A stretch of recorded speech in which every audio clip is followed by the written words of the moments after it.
Hello guys, welcome back to another video of mine. This is your match preview for Chelsea versus Barnsley League Cup third round tie taking place at Stamford Bridge tonight. So this is the beginning of our Carabao Cup campaign.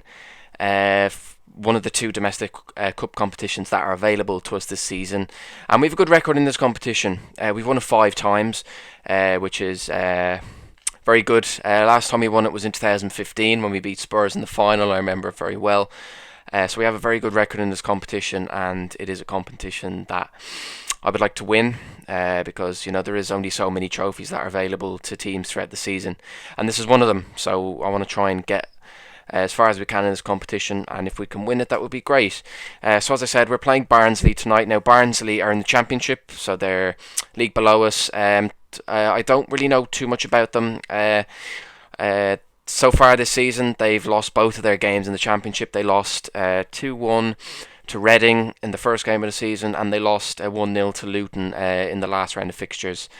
So they haven't made a very good start to the season. They did beat Middlesbrough in the last round, which set up this tie with us. So that's their kind of current state of affair. Now, I remember actually about 12 years ago, we played Barnsley in an FA Cup quarter-final at Oakwell, and we lost 1-0. It was a bit of a shock. Nobody expected it, but Barnsley also beat Liverpool that year as well. So they had a very, very good cup run. They got to the semi-final that year, so I'm sure a few Chelsea fans remember that game, and we don't want a repeat of that tonight.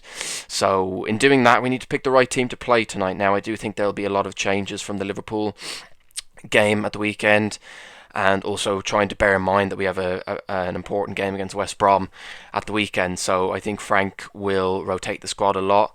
So I'm going to get into the team that I would like to see play, and hopefully we'll win the game for us tonight. Swing goal, I'll go with Caballero. Lampard did say in his pre-match press conference yesterday that Caballero would start in goal. He'd made the decision before the Liverpool game. So I concur with that. I would like to see Caballero in goal. Back four now, I would go with Azpilicueta at right back. I think Reece James is probably going to be our starting right back, or first choice right back for league games and probably Champions League games.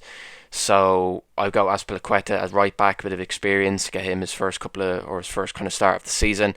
Centre backs, I would go with Fikayo Tomori. I thought he did reasonably well when he came on against Liverpool at the weekend. And it's a chance for him to get his first start as well, so I go with him.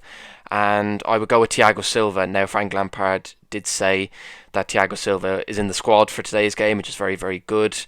So it would be great to see him get a couple of minutes under his belt, get a bit of match fitness, and whether he starts the game or comes on. I'd like to see him start the game and then maybe come off, because I also want to see him play against West Brom on Saturday, but I do want to see him get some minutes tonight, which I think will be very important for his fitness levels. So I'd go with Thiago Silva and centre back, and at left back I would go with Ben Chilwell. Now, very similar to Thiago Silva, Frank Lampard said Ben Chilwell is also in the squad today, having recovered from injury, and it'd be great to see him get his first minutes in a Chelsea shirt under his belt and get that match fitness back up to what it was when he was at Leicester last season. So I would go with that as the back four. Moving into midfield now, I think I'd like to see a 4-3-3 formation. Usually I go with a 4-2-3-1, but I think as we're at home against lower league opposition, we want to try and attack them and kind of try and get a good win. So I go with 4-3-3. So I would go with Ruben Loftus-Cheek. I go with Ross Barkley as probably the two kind of further forward midfielders, and then normally I would go with Billy Gilmour, but as I've mentioned earlier on, in the Brighton preview, that Billy Gilmour is a long-term absentee. He injured his knee badly in training last season, so he's not available for a long while. So I would go with probably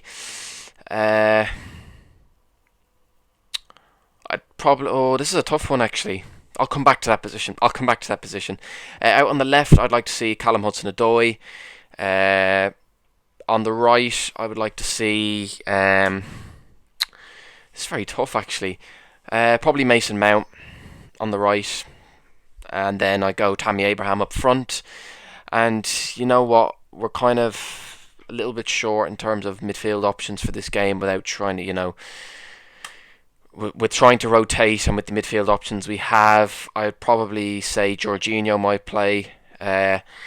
So I go with probably Jorginho, Loftus-Cheek, Ross Barkley, and then Hudson-Odoi, Mason Mount, and Tammy Abraham up front.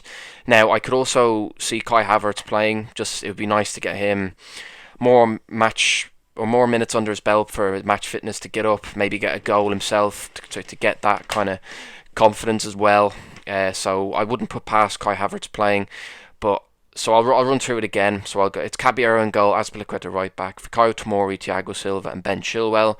Jorginho, Ruben Loftus-Cheek, Ross Barkley, and then Hudson-Odoi on the left, Mason Mount on the right, and Tammy Abraham up front.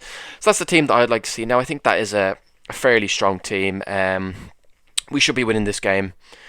No matter how many changes are made from the Liverpool game, and no matter how many of these players will play against West Brom, even players that haven't been getting as much minutes should still be good enough to beat Barnsley at home. I know it's a cup competition, and the FA Cup and the League Cup as well. There has been many shocks over the years. This is what the English cup competitions are all about. Giant killings, shocks that nobody expects. But we should be winning this game.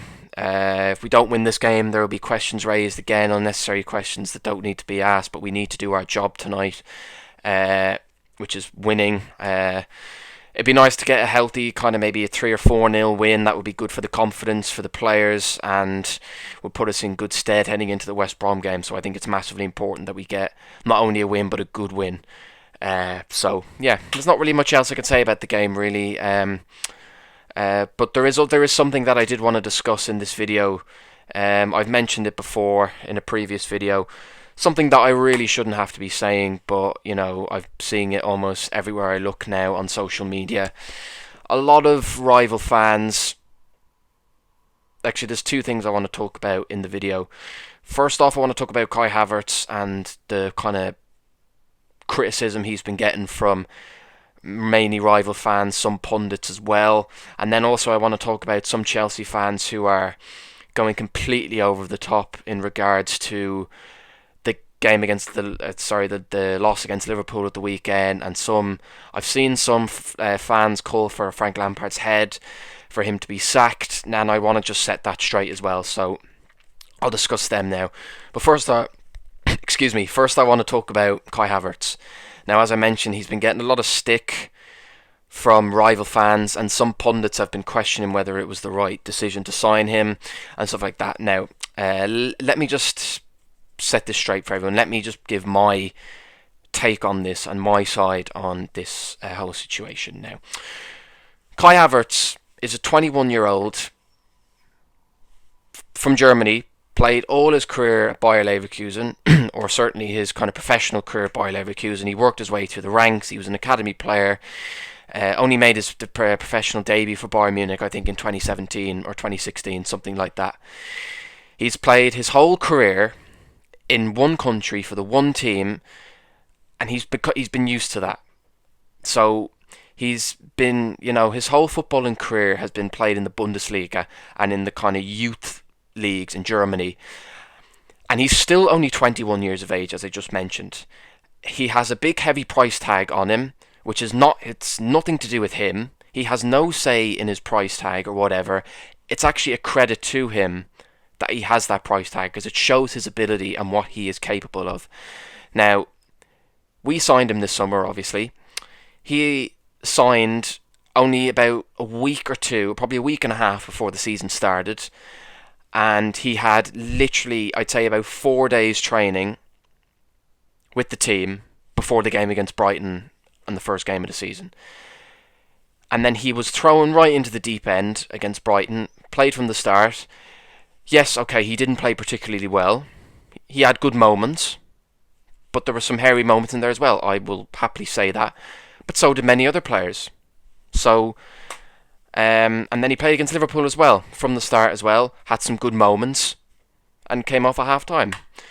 And what rival fans are doing is that they are judging this player, who has come from a completely different league, to a new league, new language, new culture, new way of living, and after not even 3 hours of football, are saying he's a flop.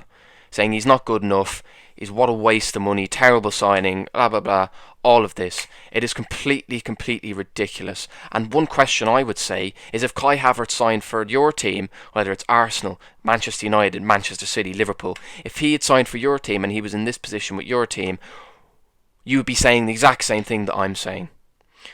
Now, I think what I have seen is some football fans who do have common sense and do have sense about this thing, is that to give him time. He's not going to come in and, settle in straight away and play blindingly good football after 2 games. He hasn't even played 2 games. He came off at half time against Liverpool.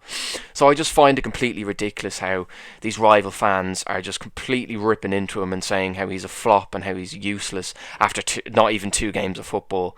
I'd say it's a hint of jealousy as well, because once you give him time to settle into the league, get used to his teammates, to the way that Frank Lampard wants to play, and to the pace and the power of the Premier League, I've no doubts that he'll be a great player. We've seen even hints in these 2 games of what he can do.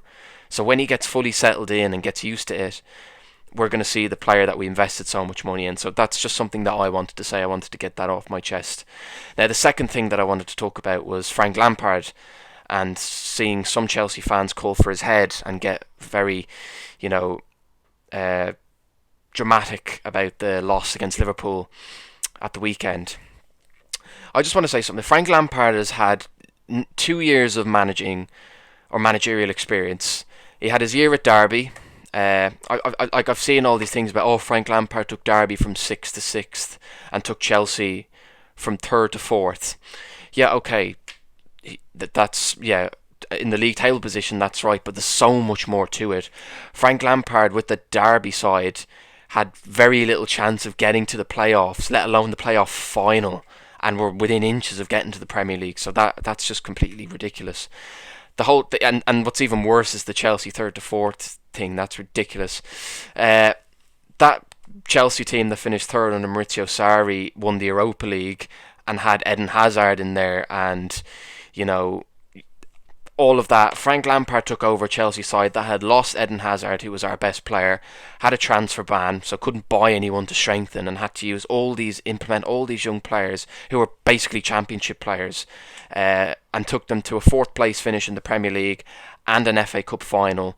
So it's completely ridiculous how people are calling for his head, and the club, and he has been backed. The club have gone out and looked at where we needed to strengthen, and gone, okay, yeah, we're going to get him for that position, we're going to give you what we need. And also, if you listen to the interviews of some of those players, like Timo Werner, like Kai Havertz, Ben Chilwell, have all said that Frank Lampard was a massive reason as to why they joined.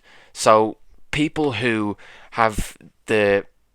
who think that Frank Lampard should be sacked based on 2 games into the season where we haven't even seen half of our new signings because of injuries, and he's basically playing with the same goalkeeper and the same back 4 as last year, it doesn't make any sense. And I think any football fan who supports the club properly and has a bit more understanding would look more into this and, give him time. It's just, we've only played 2 games this season, and as I just mentioned, we haven't even seen half the squad yet.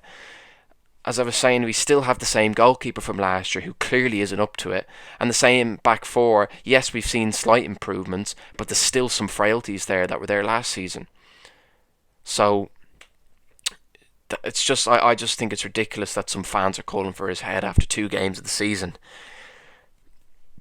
So I just wanted to make that point. I know it's kind of gone off the topic of the video. I was meant to be kind of previewing the game against Barnsley, but I just wanted to say that. Felt I had to say that to kind of get that out and kind of give my viewpoint on it. So anyway, I think that's it for this video, guys. If you did enjoy it, please drop it a like and subscribe if you are new around here or enjoy the content, and I will have the review for the game out tomorrow.